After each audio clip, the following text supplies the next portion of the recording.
Okay, b'simcha. So, Be'ezrat Hashem, we were discussing last week the melacha of dash, and as a result, we also got into the concept of, or the melacha that comes up with schita, with squeezing. Now, it's important to know that when we talk about squeezing, when we talk about schita, there are two types of schita. There are two types of squeezing when it comes to Shabbat. So there's one type which we're not really going to get too much into today, but there's one type of squeezing where a person squeezes from a garment. Okay, so it's kind of like doing laundry.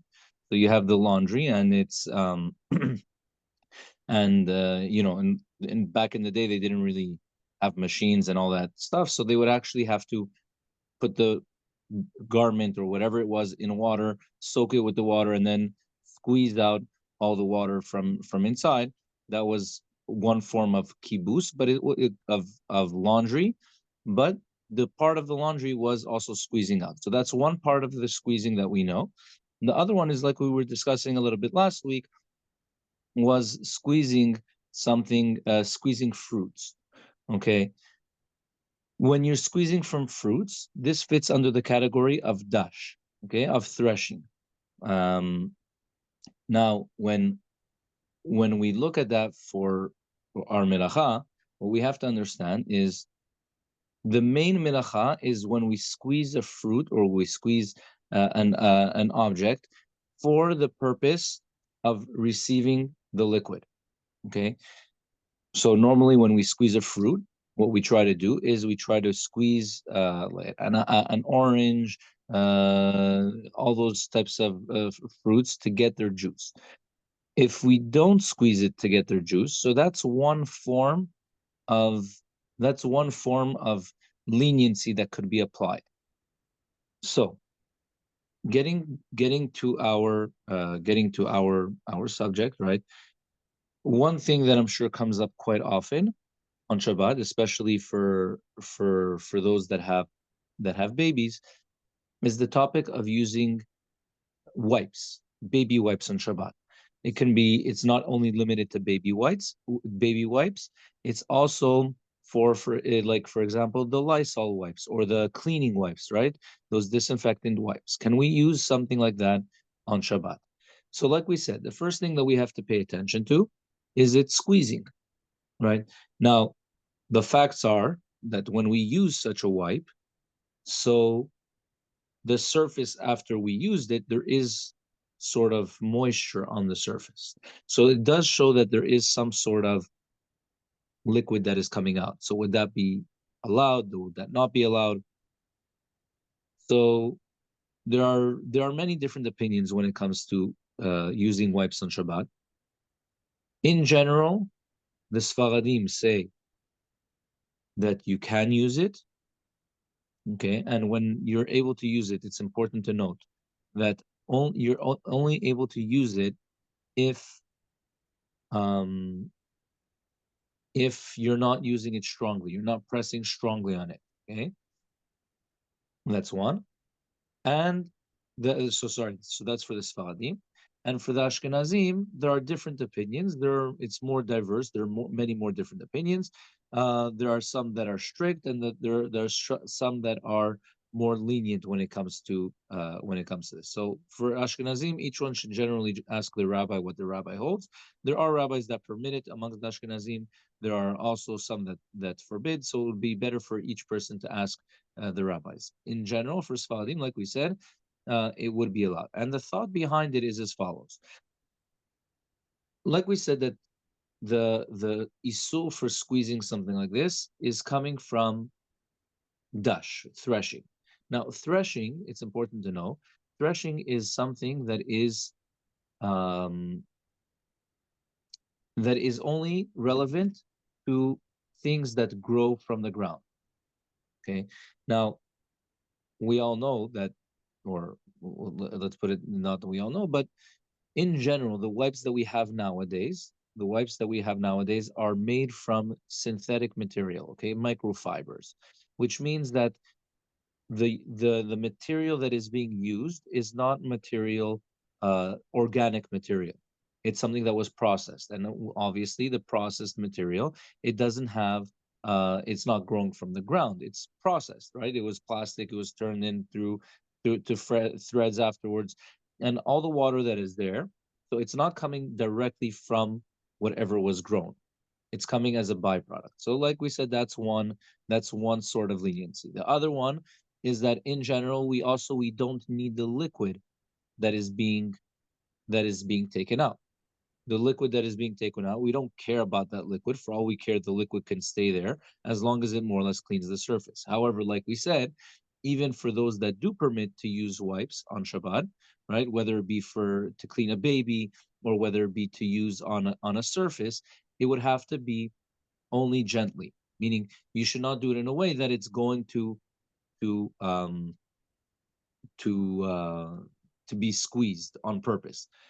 For that reason, I actually saw there was some opinions that said that if there's an actual dirty place, like if there's an actual stain or something similar, or not even like a stain, but if there's some like really dirty part, you shouldn't be using wipes in there, because generally when there is a dirty part, what we tend to do, with even without paying attention, is we tend to rub strongly on that place, and if we do that, then it's for sure gonna basically squeeze. So if there's some sort of dirt or something of the sort, it would be better not to use those wet wipes.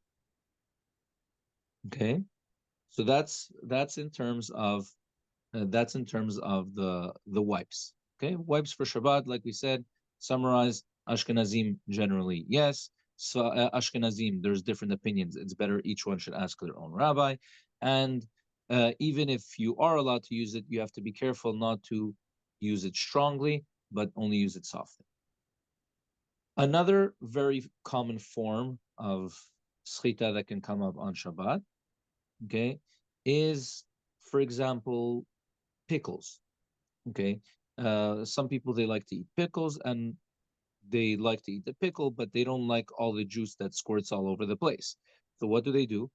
They take the pickle, they cut it or whatever they do with it, and they squeeze out the juice, so that this way, when they're gonna eventually eat the pickle, it doesn't spray all over them. So kind of similar to what we were saying before, when a person is squeezing out these juices or whatever it is, his intent is not to be using this juice. His intent is to generally let this juice, just let it out, right? He doesn't care about it. So in that case, since the juice is not actually coming from the pickle, because that's not how it grew, meaning the juice is something external that the pickle soaked in, so um, you would be allowed to squeeze out the juice in this type of case. So the same thing would technically apply also um, to other conserves, like if you have corn in a can. Sorry, you have tuna, right? You want to take out the water or the oil from the tuna. You would be allowed to do those things. Just what you should make sure to do is that all this liquid that is there would have to go to waste. So you spill it out in the sink, and you wouldn't like recycle it or reuse it again, because if you want to use these liquids afterwards, that's where the problem of schita would start once again. Okay. Um, we spoke about last week also about squeezing lemons, right? So we said that because you're squeezing the lemon, you're squeezing it with your hands, and we said you're squeezing it on fruit, so it would be okay. It's important to know that in general you should not be using a special utensil for it. You should be squeezing it with your hand. However, you would be allowed to use um, a spoon or some direct material that is not purposely made to squeeze the lemon, and that would be considered an extension of your hand. Okay. Um, Rabbi, comes another question that when you say that you could open the tin and take out the water, whatever, I have two questions. First of all, are we allowed to open a tin? Because I think, I don't know, very good. So that wasn't the topic, and yes, I understand. In general, for the Ashkenazim, it's very complicated to open any of these things. Meaning, it doesn't have to only do with a can, right? It can also be a soda can, right? It can. I remember when I was in yeshiva with the Ashkenazim, so some of the boys we would be in yeshiva for Shabbat, and some of the boys they would want to like bring a soda can, to have like some extra soda for Shabbat, and the Ashkenazim they're not allowed to, or mostly not allowed to open cans on Shabbat. So what they would do is they would ask some of the Sfaradi boys to open the can for them. um, when we did that, so I would, again, not because I actually wanted some of it, but I would tell them, listen, I can open it for you, but I just have to take a little bit. Why? Because then it shows that I'm opening it in a way for myself. I'm not opening it directly for him. Technically speaking, I don't think that there would be too much of a problem, even if I directly open it for him, because at the end of the day, if a Jew is allowed to do something on Shabbat, he doesn't have to do it in a different manner, right? It's uh, kind of reminds us of the halacha that, let's say there's a person that does early Shabbat. Okay, so in the summer months where the Shabbat is very long, there are a lot of people that do early Shabbat. So let's say a person did early Shabbat, and then they remember that they didn't leave on a certain light, or they need to turn off something, or to do some sort of melacha. The halacha is that you're able to go to a Jew and ask him directly to do the melacha for you. You're able to ask him to do whatever melacha is needed, and you don't have to worry about it, because at the end of the day, if a Jew is doing it and he's allowed to do it, so then it's fine. So the same thing technically you could say over here if he's going to open the can for you. But in general, the Sfaradim are allowed to open these cans. There's no problem as long as we are disposing of the can right away. And for Ashkenazim in general, you should not be opening cans on Shabbat. Unless Okay, you, or what? if you Yes. create, like, I think, no, if you make a hole, means that then it's You make a hole on the bottom, but again, those are like ways around it. From what I like, most of the time, the Ashkenazim they prefer not to be using, they prefer not to be opening the can. Again, if you really need to, then yes, when you make a hole on the bottom of the can. So then at that moment, you remove the possibility of it becoming a utensil. The reason why the Ashkenazim are strict about opening cans is because when the can is sealed, at that moment it is not considered to be a utensil. Why? Because there's no way for anything to come in or out. But the moment that you open it, you now allow for that exchange of things coming in and out, and that turns it into a utensil. That makes it fit now to be a utensil. So when you make a hole on the bottom and now it's not able to hold any liquid, you kind of get around that problem of when you open it, you're making a utensil. Okay. perfect. Now, um, another thing that sometimes we have to, I guess it's a little bit less common every day, but sometimes we have by the Brit Milah, and is not limited to the Brit Milah, but sometimes we have when the baby is crying, what the Mohel does, he takes like a little bit of a pad or something of the sort, and he kind of like drips it, like squeezes it into the baby's mouth.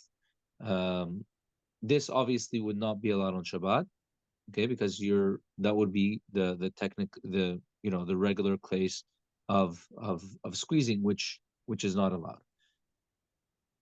I'm sure all of you are familiar with the fact that on Shabbat you're not able to use a regular sponge. You're not able to use a dish sponge, for the very same reason, is because inside there is a pad and it absorbs water and it squeezes water. On the market, they're in, like most Jewish stores that I know of here in Miami, they carry special Shabbat sponges. Okay.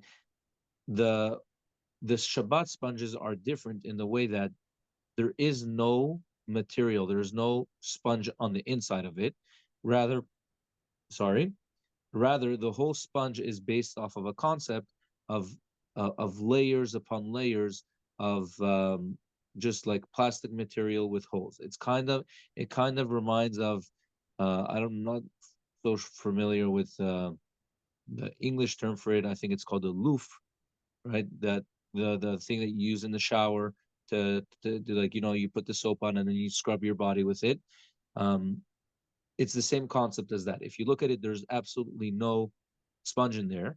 It's all the same, that same material that has a bunch of holes in it, and it just layers upon layers. So when you put the soap on it, it allows for the soap to become more bubbly, and allows you to scratch it off. So for that reason, you would be allowed to use it because there's no squeezing being done. There's no holes. It's only holes, and you would be allowed to use it. For the same reason, you can also technically use steel wool, right? If you would need to scrub something, although on Shabbat in general, you shouldn't be using something. You shouldn't be cleaning something uh, that would need that extra scrubbing. And yeah, so that's for Shabbat. Another solution for a person that doesn't have that, I've seen, is to use a regular shopping bag. You turn a shopping bag inside out, or whatever it is. Doesn't even have to be inside out. You just pour some soap on it and with the water, and you use that to scrub. It's a little less efficient, but again, you would not be able to, under any circumstances, use um, a regular sponge on Shabbat. Another another thing that comes up, uh, and this is where the halacha gets more complicated, is when it comes to hair. Okay, many people know that on Shabbat we can't shower, or we can't go to the pool, or all those similar halachot. Most of them stem for the one reason, is that we have to be very careful on Shabbat to not squeeze anything out of your hair. So, okay, let's say a person doesn't shower on Shabbat, okay, but it still can happen sometimes that they're walking outside and it's raining, it's pouring, right? So their hair is all wet, so they take a towel to right away to dry off their hair. You have to be very careful that you wouldn't squeeze. The same thing, obviously, for the clothes. If a person is, in Miami, we have these sudden storms that a person would have to be careful to not squeeze out their garment, even if it's completely wet. They would have to make sure to not squeeze it while taking it off. Okay, so for the hair part, like we said, it's very important, and for that's one of the reasons, not the only reason, but one of the reasons why a person can't go swimming on Shabbat, because we're afraid that they're going to squeeze their hair.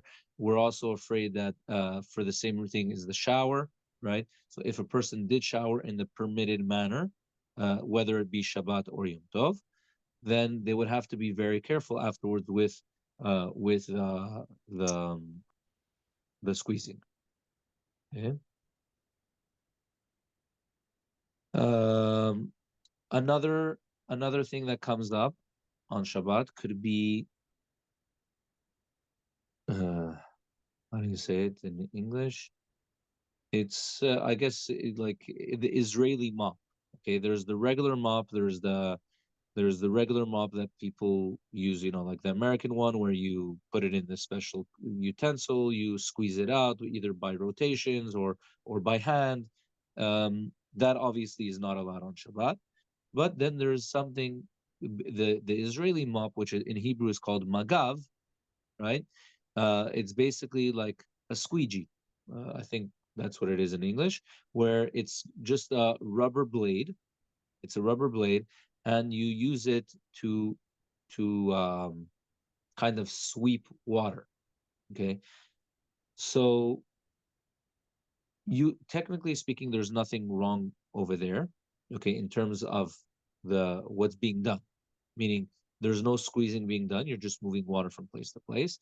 However, there would be a different problem, especially for the Ashkenazim, to actually clean the floor with uh with such like even just to spill water and to move it around to clean the floor clean the floor with it. So for Sfaradim, um we could use it as long as we're not using any cloth on it, as long as we're just using the actual magav, even though it's a bit complicated. Um, and for Ashkenazim, I believe that nowadays also it would be permitted for them, since there are basically all of our homes are basically tiled. There's no more sand. There's no more sand floors or uneven floors. All the homes are like this, so it would be allowed. Okay. Rabbi, Um, Rabbi Avipo, yes. I want to ask you a question. What is the difference between Ashkenazim and Sephardim when you spill water on the floor and you have to put like some paper towel or something like that without like wiping? Okay. Now, if this is regardless for Ashkenazim or Sephardim, if there is so much liquid that what you're going to be putting on is you're basically gonna have to squeeze it, okay? Then you shouldn't be using it. You shouldn't be cleaning it up with any form of tissue or anything like that. Okay, regardless of Ashkenazim or Sfaradim. Can I give you a practical example? Sure. So in Echad Shalom, I know you know that shul, we have next to the Netzilat Yadayim, we have a water fountain. And it happens very often that the kids during Tefillah on Shabbat, they play a little bit with the water. And then it's very slippery in the corridor. And it's dangerous. We have all the people, so many times we use those hand Paper towels. which are really not absorbent, by the way, because those are very, very Yeah. papery. Thick, no, and And we put them on the floor like that, and then we lift them up and we put them in the garbage without making like trying to make as possible like no squeeze action. But can you explain maybe for everyone? Okay, so It's with the squeezing also, no? so very good. It depends, again, it depends on the amount of water and the amount of, I guess you can say, tissues that are involved. It depends on the mitziut, meaning the facts, the facts that are in front of us. If, let's say, there's a cup that's spilled, okay, a regular cup of water that's spilled, and you're going to be using two tissues to clean that up, then that's a problem, because no matter what you're going to be doing, it's automatically gonna be squeezing it, right? But if, for example, for one cup you were to use 20 tissues, right? So then, again, depending on obviously how much water it is, it's probably going to be okay, because as long as you're not actually squeezing. But once again, when you're doing that, you have to be very careful to not actually press down, right? You would be allowed to like sweep it up, but not to actually press down with your hand. If it's only a very little amount of liquid, and again, the probability of you squeezing it wouldn't really, or the probability of you squeezing wouldn't really happen. So then it would be okay. Kind of like if you have like a small on your table, you have a small bit of liquid that fell off. So yes, you would be able to take a single napkin even and just clean it off, because it's not going to be squeezed when you do something like that. Okay, but it depends on how much liquid is being spilled and how much paper towels. So sometimes it would be more worth it to get a towel as opposed to paper towel, because a towel is a lot more absorbent and has less of a chance of being squeezed than paper towel. Thank you, Raf. I have Okay. a question. Yes, Bezat Hashem. How about baby wipes?